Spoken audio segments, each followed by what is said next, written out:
Russia's Putin lashes out at the US and says Russia is beating sanctions. Moscow, Russian President Vladimir Putin issued a scathing critique of the United States Friday in what the Kremlin billed as a major speech, blaming the U. rather than Russian military actions in Ukraine for fostering crises in global relations, food security, inflation and trade. Americans think of themselves as exceptional. And if they think they're exceptional, that means everyone else is second class, Putin said in a more than 70-minute marquee address at the annual St. Petersburg International Economic Forum.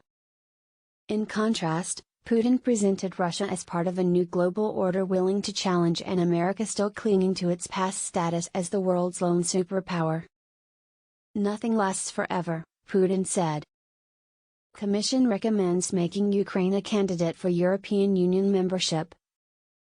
Commission recommends making Ukraine a candidate for European Union membership.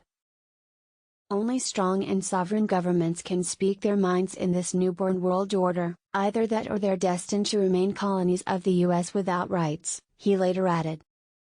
The war in Ukraine and Western sanctions also figured heavily in the Russian leader's speech, which was delayed by more than an hour after a cyber attack disrupted the security systems.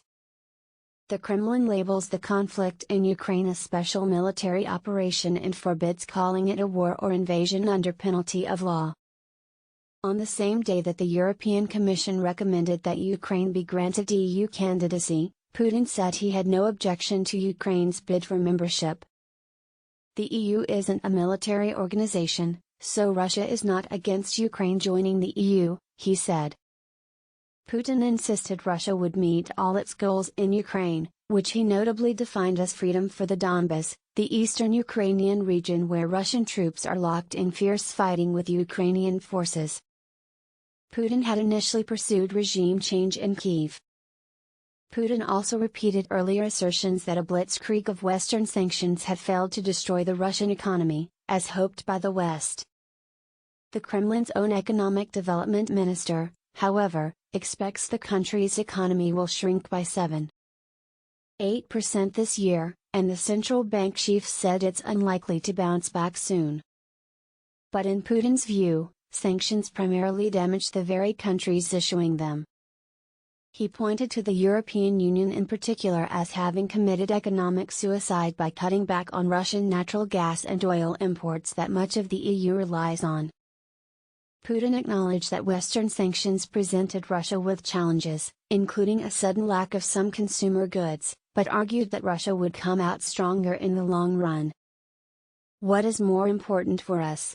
To be independent, self-sufficient and guarantee our own future development? Said Putin. What is more important for us?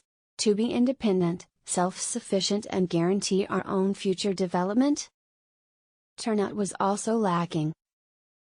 The forum, which organizers often bill as the Russian Davos and is marking its 25th year, was notable for its lack of high-profile political and business leaders.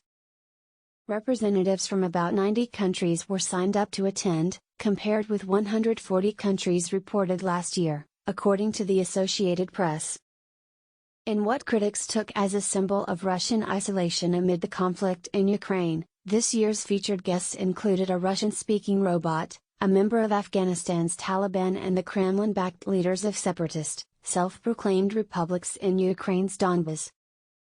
And Kazakhstan's President Kassym-Jomart Tokayev, the lone head of state to join Putin on stage, seemingly upbraided his host when he said his country was unlikely to join Russia in recognizing quasi-governments in the Donbas. If the right to self-determination is to be realized everywhere on the planet, then instead of 193 governments on Earth, there will be 500 or 600, Tokayev said. The hall's audience went quiet.